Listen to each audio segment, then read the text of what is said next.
వీళ్ళ సెల్ ఫోన్లు ఎక్కడున్నాయో ట్యాగ్ చేస్తే తెలియదా? తెలుగుదేశం పార్టీ ఆఫీసులో సీసీ కెమెరాలు ఉండవా? ఆ సీసీ కెమెరాల ఫుటేజ్ చూస్తే తెలియదా? మరి అలాంటప్పుడు వీళ్ళెవరూ లేనప్పుడు 4 ఏళ్ల తర్వాత జరిగిన ఘటనలో మీరు ఇష్టం వచ్చినట్టుగా ఇప్పుడు మళ్ళీ దాన్ని తవ్వి దాంట్లో ఫాల్స్ విట్నెస్లని జోడు చేసి దాంట్లో ఉన్న వాళ్ళందరినీ భయపడిచి ప్రలోభాలు పెట్టి వాళ్ళతో లేనిపోని పేర్లన్నీ రాయిచ్చేసి మీ ఇష్టం వచ్చినట్టుగా నువ్వు అరెస్టులు చేయడం మొదలు పెడతా ఉన్నావు. రాష్ట్ర వ్యాప్తంగా కూడా ఇదే జరుగుతూ ఉంది. ఈ ఒక్క కేసే కాదు, ఇదే మాదిరిగానే రాష్ట్ర వ్యాప్తంగా కూడా జరుగుతూ ఉన్నాయి.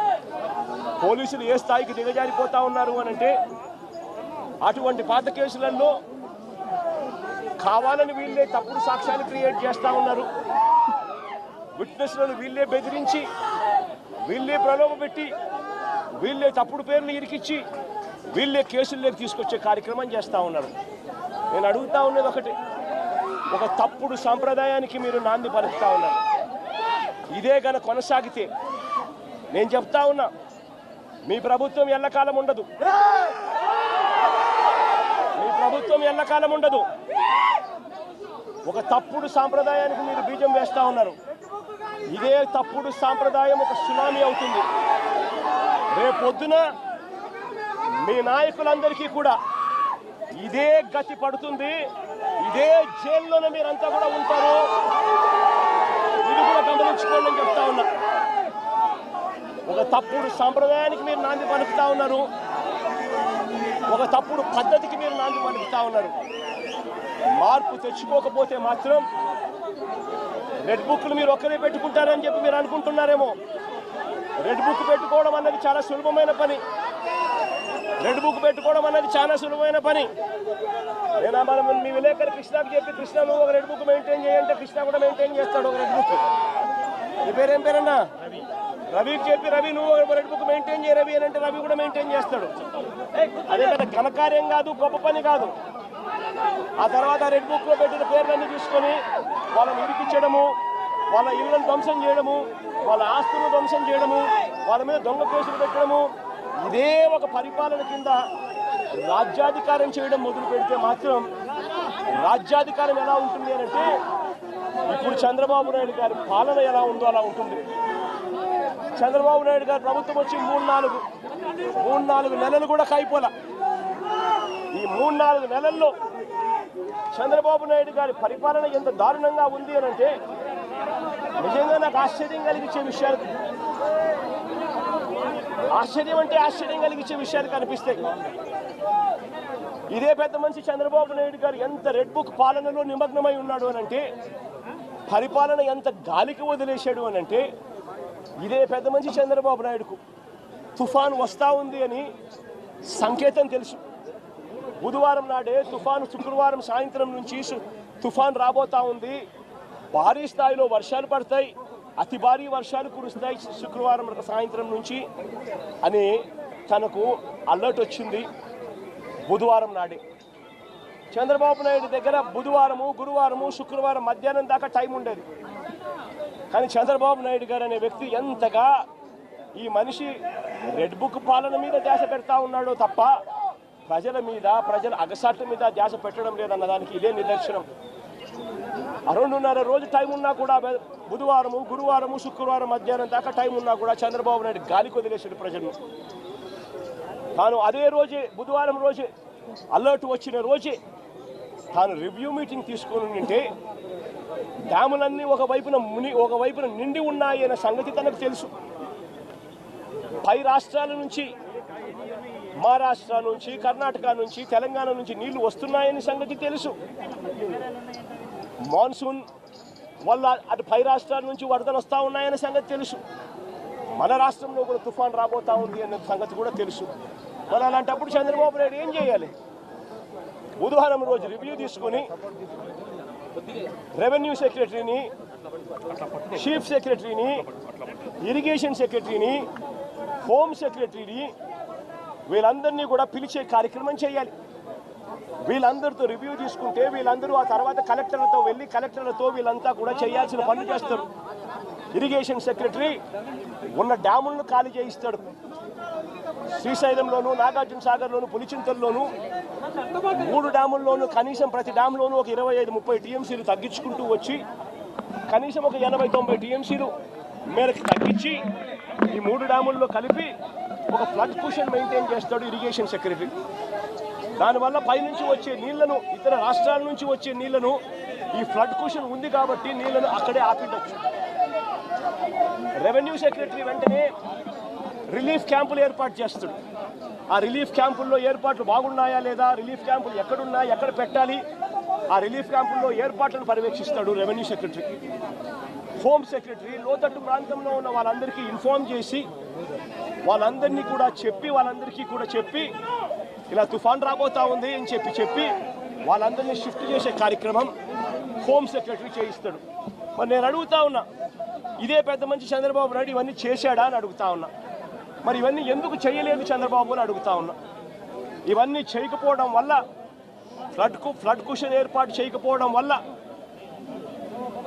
ఆ నీళ్లు పై నుంచి వచ్చే నీళ్లు, కింద పులిచింతల కింద దిగువన వచ్చే నీళ్లు, ఈ 2 నీళ్లు కలిసి ఒక ప్రళయంగా ఏర్పడి చివరికి బుడమేరును కూడా, కృష్ణానదికి పోవాల్సిన బుడమేరును కూడా తన ఇంటిని రక్షించుకునేందుకు బుడమేరులో కూడా అర్ధరాత్రి దాటిన తర్వాత ప్రజలకు నోటీసు ఇవ్వకుండా, ప్రజలకు సమాచారం ఇవ్వకుండా బుడమేరులో గేట్లను కూడా ఎత్తేసి విజయవాడలోకి నీళ్ళు పూర్తిగా పంపించడం జరిగింది. నేను అడుగుతా ఉన్నా, చంద్రబాబు నాయుడు చేసిన ఈ దుశ్చర్యకు, చంద్రబాబు నాయుడు చేసిన ఈ తప్పుడు పనికి ఏకంగా 60 మంది పైచిలకు చనిపోయినారు. ఇంకా ఎక్కువ మంది చనిపోయి ఉండొచ్చు. రిపోర్ట్లు వస్తూ ఉన్నాయి. ఈ 60 మంది ఇంతకుముందు ఎప్పుడైనా తుఫాను వచ్చినప్పుడు 60 మంది చనిపోయిన ఘటన ఎప్పుడైనా మనం చూసామా? 60 మంది ఏకంగా పైన మనుషులు చనిపోతే ఇది చంద్రబాబు నాయుడు చేసిన తప్పిదం కాదా? చంద్రబాబు నాయుడు మీద కేసు చంద్రబాబు నాయుడు గారి మీద నెగ్లిజెన్స్ కేసు అనేది ఎందుకు నమోదు చేయకూడదు అని అడుగుతా ఉన్నా. చంద్రబాబు నాయుడు గారు అనే వ్యక్తి వల్ల 60 మంది చనిపోయిన తర్వాత ఆ వ్యక్తి రివ్యూ తీసుకోకపోవడం వల్ల, ఆ వ్యక్తి చెప్పాల్సిన ఆదేశాలు చెప్పకపోవడం వల్ల, ప్రజలకు ఇవ్వాల్సిన ఇన్ఫర్మేషన్ ఇవ్వకపోవడం వల్ల, ప్రజలను అలర్ట్ చేయాల్సిన కార్యక్రమం చేయకపోవడం వల్ల, పైన ఫ్లడ్ కుషన్ పెట్టకపోవడం వల్ల, రిలీఫ్ క్యాంపులు ఏర్పాటు చేయకపోవడం వల్ల ఏకంగా 60 మంది పైచిలుకు చనిపోయారు. కొన్ని లక్షల మంది ఈరోజు అగసాట్లు పడతా ఉన్నారు. ఇంతకన్నా దారుణమైన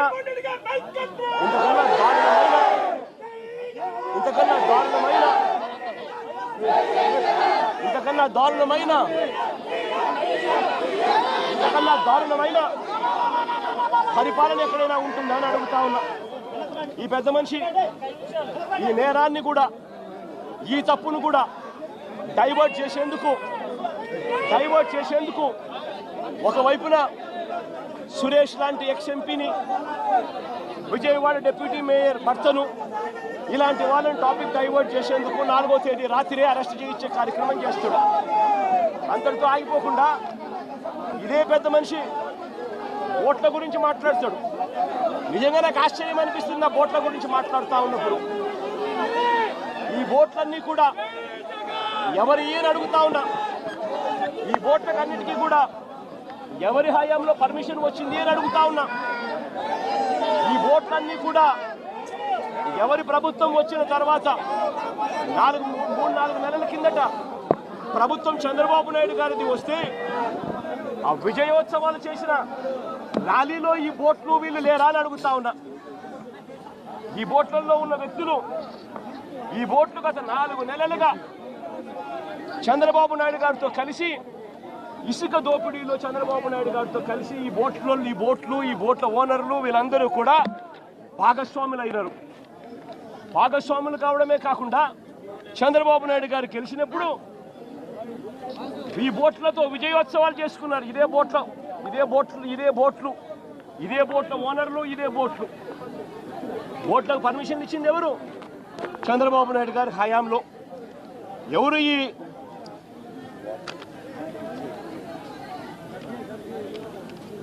ఈ ఊషాద్రి అనే మనిషి ఎవరు? చంద్రబాబు నాయుడు గారితోనూ లోకేష్తోనూ ఇద్దరితోనూ కలిసి దిగిన ఫోటోలు కనిపిస్తూ ఉన్నాయి. తెలుగుదేశం పార్టీలో క్రియాశీలకంగా వ్యవహరించిన పరిస్థితులు కనపడతా ఉన్నాయి. రామ్మోహన్ అనే మనిషి ఎవరు?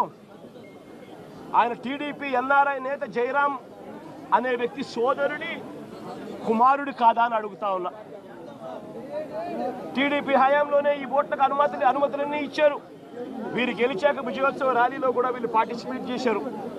తెలుగుదేశం పార్టీకి చెందిన ఆలూరు చిన్న అనే వ్యక్తి ఎవరు? ఈ వ్యక్తి ఎవరు? తెలుగుదేశం పార్టీకి ఉన్న సంబంధాలు ఏమిటి? ఇంతమంది బోట్ ఓనర్లు, బోట్లు అన్నీ కూడా తెలుగుదేశం పార్టీ వారియే కనిపిస్తూ ఉంటే ఈ బోట్లు వరద కారణంగా ఈ బోట్లన్నీ కూడా ప్రకాశం బ్యారేజ్కు కొట్టుకొని వస్తే ఆ కొట్టుకొని వచ్చిన దాన్ని రాజకీయం చేయాలని వాస్తవాలను వక్రీకరించి ఆయన 60 మందిని నిర్దాక్షిణ్యంగా చంపేసి ఇన్ని లక్షల మందిని తాను ఇబ్బంది పాలు పెట్టాడు అన్న మాటను మర్చిపోయేట్టుగా చేయాలని, డైవర్ట్ చేయాలి అని తాను వక్ర భాష్యం చూపిస్తూ వేలు ప్రతిపక్షం వైపు ఎత్తి చూపిస్తారు. నేను అడుగుతా ఉన్న చంద్రబాబును, అయ్యా దాదాపుగా మీ ప్రభుత్వం వచ్చి 3-4 నెలలు అవుతా ఉందయ్యా. 3-4 నెలల నుంచి మీ ప్రభుత్వం ఉంది. 3-4 నెలల నుంచి ఉన్న మీ ప్రభుత్వంలో ఏదైనా జరిగితే ఓనర్షిప్ తీసుకోవాల్సింది మీరు, ప్రజలకు క్షమాపణ చెప్పాల్సింది మీరు, ప్రజలకు తోడుగా నిలబడాల్సింది మీరు. అలాంటిది మీరు వక్ర భాష్యం చూపిస్తూ నేరాన్ని ఇంకొకరి మీద నెట్టి చూపించాలి అని చెప్పి మీ దుర్మార్గపు బుద్ధి నిజంగా ఎంతటి దారుణంగా ఉంది అని చెప్పడానికి ఇది కూడా ఒక నిదర్శనం. నిజంగా ఇదే పెద్ద మనిషి చంద్రబాబు నాయుడు గారు,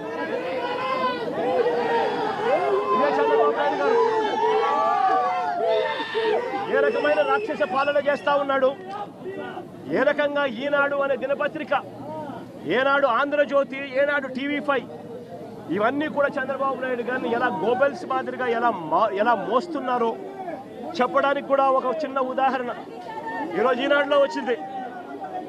ఏమొచ్చింది? రెయిన్ గేజ్ మీటర్లు చెడిపోయాయంట. రెయిన్ గేజ్ మీటర్లు చెడిపోయాయి ఈనాడులో ఈరోజు కింద పాటలో ఫ్రంట్ పేజ్లో స్టోరీ. కాబట్టి చంద్రబాబు నాయుడు గారికి వర్షం ఎంత పడుతుందో తెలియడం లేదంట. ఇది మా ప్రభుత్వంలో చెడిపోయాయని చెప్పి చంద్రబాబు నాయుడు వచ్చినాక ఇప్పుడు మరమ్మతులు ఇప్పుడు చేయిస్తున్నారంట. ఇప్పుడు నిజంగా ఎంత దుర్మార్గంగా మారాస్తున్నారనంటే వీళ్ళు మనుషులేనా అని అడుగుతా ఉన్నాను నేను ఈ సందర్భంగా. అయ్యా, రాష్ట్రంలో పాత విధానంలో ఉండే రెయిన్ గేజ్ మీటర్లు ఎప్పుడూ అవుట్డేటెడ్ అయిపోయాయి. వాటి స్థానంలో ఆటోమేటిక్ సెన్సార్ వ్యవస్థలు, automated weather stations, 1599 weather stations, automated weather stations రాష్ట్రంలో అందుబాటులో ఉన్నాయి. 2014 నుంచి కూడా అందుబాటులో ఉన్నాయి. వాటిని ఇంకా మేము బలపరుస్తూ మా హయాంలో మరో 450 ఆటోమేటెడ్